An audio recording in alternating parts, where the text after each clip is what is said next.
Graça e paz da parte do nosso Senhor e Salvador Jesus Cristo. Obrigado mais uma vez pela rica oportunidade que você me concede de estar aqui. Eu só vim informar que essa semana nós vamos começar uma série falando acerca do Sermão da Montanha, sobre as bem-aventuranças, Mateus capítulo de número 5. Que toda semana nós vamos dispor de 2 vídeos e um deles vai falar sobre cada versículo do Sermão da Montanha no que diz respeito às bem-aventuranças. Então, vai lá, se inscreva no canal, ali dê uma ticada lá no sininho para que você possa receber as notificações e estar interagindo com a gente, recebendo a palavra de Deus. Eu te espero aí essa semana e toda semana, né? Com certeza a gente vai estar colocando o vídeo, mas essa semana em especial a gente vai começar uma série, né, do Sermão da Montanha com as bem-aventuranças. Que Deus lhe abençoe cada vez mais e mais. Obrigado por estar sempre comigo aí no canal, vendo a palavra de Deus. Deixa ali o seu like, inscreva-se no canal, mande para outras pessoas, vamos evangelizar o Brasil, coloque ali alguma recomendação. Nós estamos aí para poder crescer junto e expandir o evangelho. Que Deus lhe abençoe, em nome de Jesus. Amém.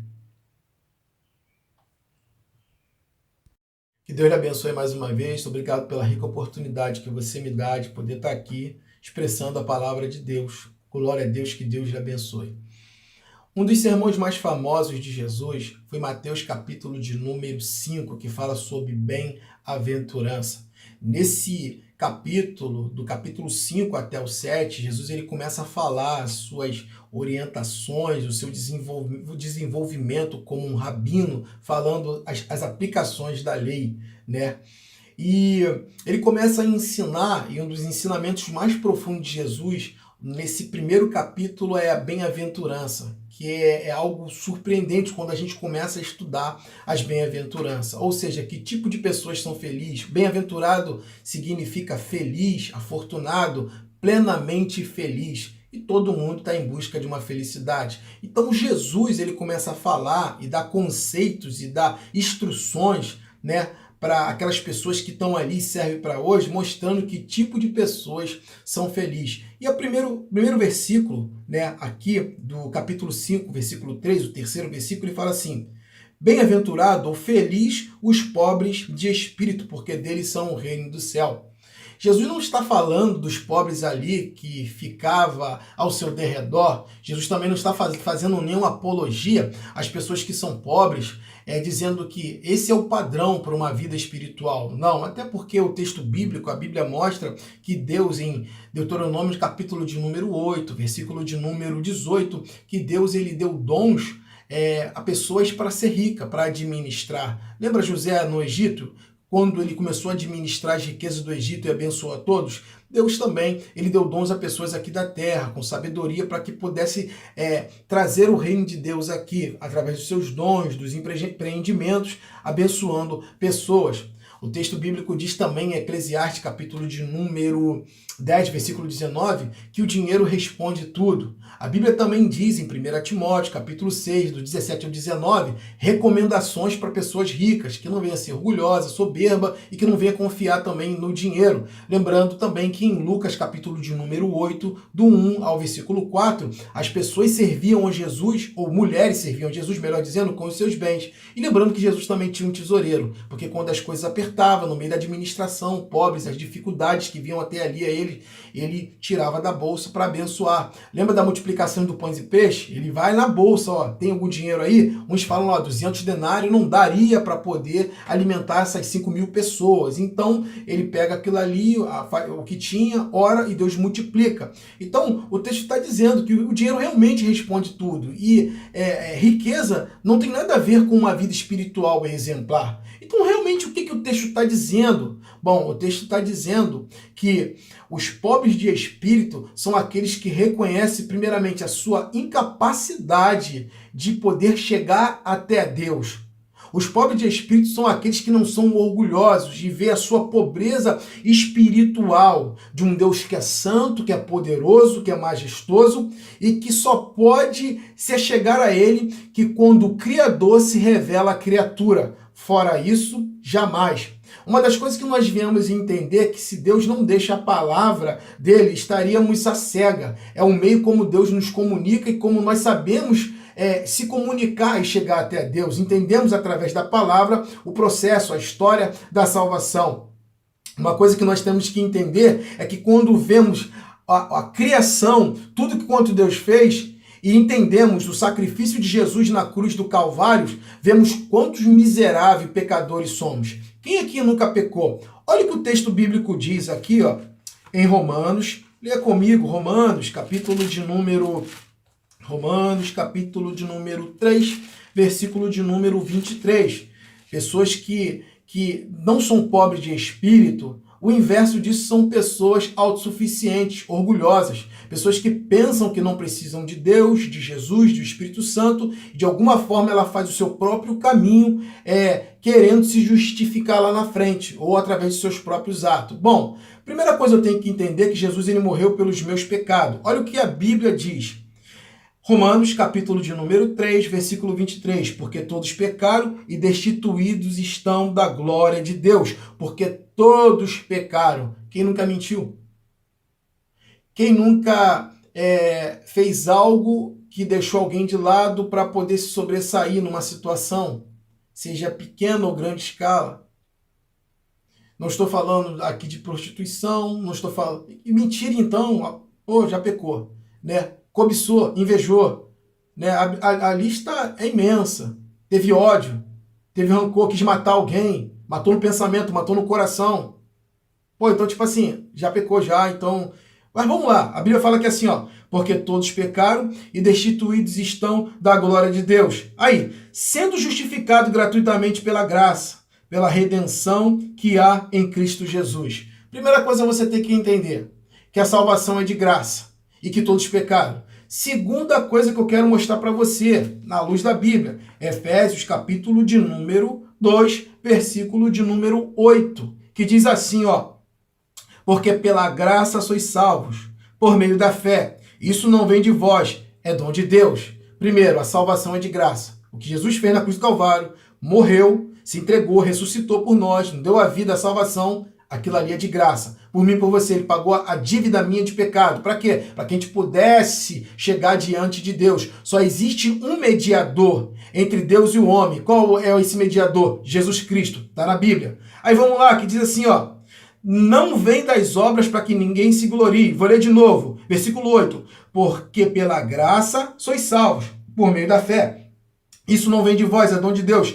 Não vem das obras para que ninguém se glorie. Você não adianta ser bonzinho. Não adianta, não, eu ando aqui certo. Não. Quando você diz que é bonzinho, quando você diz que eu faço tudo certinho, bababá, aquela coisa toda, e olha para o lado, tem sempre pessoas fazendo mais errado do que você está dizendo que o sacrifício de Jesus foi em vão. Agora, já que você é tão certinho assim, vou lhe mostrar um texto bíblico que Jesus falou a respeito dos certinhos. Abra a Bíblia em Lucas, capítulo de número 18, versículo de número 9 em diante. Olha o que Jesus está falando de pessoas que são autossuficientes, orgulhosas, que diz que não precisam de Deus, que é o inverso de pobre de espírito. Preste atenção que a Bíblia está falando aqui assim, ó. Lucas, capítulo número 18, versículo de número 9, que diz assim, ó. Ele disse também esta parábola a uns que confiava em si mesmo, crendo que eram justos e desprezavam um ao outro. Bom, eu sou melhor do que aquele que está na televisão cometendo crime. Bom, você é melhor sim, você é um pai de família, é correto. Mas isso não é argumento. Ou podemos dizer assim, isso não é um padrão para se justificar diante de Deus. Você vai entender no final dessa leitura que eu vou fazer aqui, que isso não tem nada a ver. A justificação é aceitar a Jesus Cristo como seu único e suficiente Salvador, confessar a Jesus Cristo, e ele vai te justificar diante do Pai. O sangue foi derramado na cruz do Calvário. Mas vamos lá, aí, versículo 9. E disse também esta parábola a uns que confiavam em si mesmo, crendo que era justo e desprezava outro. Aí diz assim, ó, 2 homens subiram ao templo, ou à igreja, para orar. Um era fariseu e outro era publicano. O fariseu, estando de pé, orava consigo desta maneira: ó Deus, graças te dou, porque não sou como os demais homens, roubadores, injusto, adúltero, e nem ainda como esse publicano aí, ó. Olha só. Jejum 2... Aí ele começa a falar de coisas espirituais que ele fazia. jejuo 2 vezes na semana, dou o dízimo de tudo quanto eu possuo. Aí ele encerrou a fala dele. Aí Jesus fala aqui o que o publicano fez. O publicano é aquele que recolhia dinheiro dos judeus. Só que o publicano ele era detestável. Por quê? Porque ele era um judeu contratado por Roma. Então, de repente, vamos supor, eu sou judeu, você também aí é judeu. Aí eu me bandi para o lado de Roma e começo a colher dinheiro. Eu bato lá na tua porta. Só que o publicano ele pegava um pouquinho mais para ele. Então, os caras queriam ver um leão com fome, mas não queriam ver um publicano. Mas vamos lá. Vamos lá. Aí ele disse assim, ó, versículo de número 14. E diz assim, ó, perdão, 13. O publicano, porém, estando de pé, de longe, nem ainda queria levantar os olhos aos céus, mas batia no peito, dizendo: Deus, tem misericórdia de mim, pecador. Digo-vos, Jesus falando, que este desceu justificado, o publicano, para a sua casa, e não aquele, porque qualquer que a si mesmo se exaltar será humilhado, autossuficiente, orgulhoso. E qualquer que a si mesmo se humilhar será exaltado, o publicano que reconheceu os seus pecados. Pergunta-chave para que você venha entender agora aqui.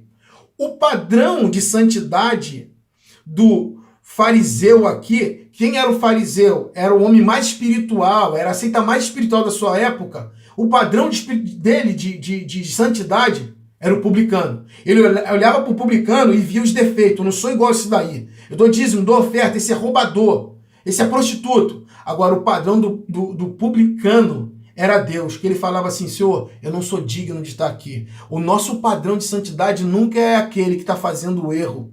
Seja quem for, o nosso padrão de santidade, o nosso padrão de nível elevado é Deus. E quando olhamos para Deus, sempre estamos no vermelho. Quando olhamos para Jesus, temos que abaixar a cabeça. Aí vemos o quê? A nossa pobreza espiritual e olhamos: Senhor, eu não sou digno. Eu não sou digno de abrir a Bíblia e ler o Senhor falando comigo. Eu não sou digno de receber o Espírito Santo de Deus que me ensina. Eu não sou digno de desfrutar do ar que eu respiro, dos filhos que eu tenho. Eu não sou digno disso. Mas graças a Deus, Senhor, por tua misericórdia, por teu amor, o Senhor me concedeu isso. E isso a Bíblia fala que existe uma recompensa quando eu entro por esse caminho da humildade, que é, para mim, que o texto bíblico diz aqui, ó, porque deles são o reino do céu, os pobres de espírito. Pobre de espírito não tem nada a ver com condição financeira ou ser pobre, não. Pobre de espírito é reconhecer que você é um miserável pecador, que você fracassou e sempre vai fracassar e dar o de melhor para Deus, mas todos os dias a Bíblia diz que a misericórdia do Senhor se renova a cada manhã, para mim e para você. E quando eu olho alguém na televisão, alguém fazendo algum próximo meu fazendo alguma coisa de errada, eu falo: tem misericórdia dessa pessoa. E quando eu olho para Deus, eu falo: Senhor, Deus tem misericórdia de mim, porque eu nunca vou chegar ao teu nível. E o Senhor me deu a possibilidade de se adentrar, de chegar diante do Senhor e de aceitar o teu filho e um dia estar contigo e fazer parte desse reino. Senhor, muito obrigado pela tua obra na cruz do Calvário. Isso é ser pobre de espírito. Que Deus te abençoe cada vez mais e mais, que te dê graça, te dê saúde, que te dê pobreza espiritual, reconhecimento, mas que te encha do Espírito Santo de Deus, para que através desse quebrantamento você possa chegar diante de Deus e desfrutar o de melhor dele. Se essa palavra fez algum sentido para você, espalhe, mande aí um like, mande para outras pessoas, se inscreva no canal, bote seu comentário e continuamos aí evangelizando o Brasil através da palavra de Deus. Que Deus te abençoe, em nome de Jesus. Amém.